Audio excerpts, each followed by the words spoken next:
how to scan documents and upload to Google Drive. So if you want to scan documents and upload to Google Drive, then what you need to do is first, you just need to simply open up your Google Drive application.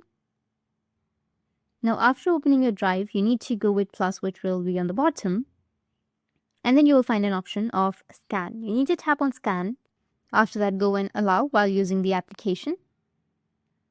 And position your document. After that, just go and capture. And you will have your document, right? You need to go with next, which will be on the bottom. And if you want to add another paper, then you can also just simply go with plus. But in my case, I just have one page. And now you can format it as a PDF or JPG and go with location. You can go and select the destination. In my case, I'll go with my drive and then go with the account and select your account in which you would like to save. Now go with upload, which will be in the top right, and the scanned document will be uploaded to your Google Drive. That's it. And if you have any questions, feel free to comment below. Thanks for watching.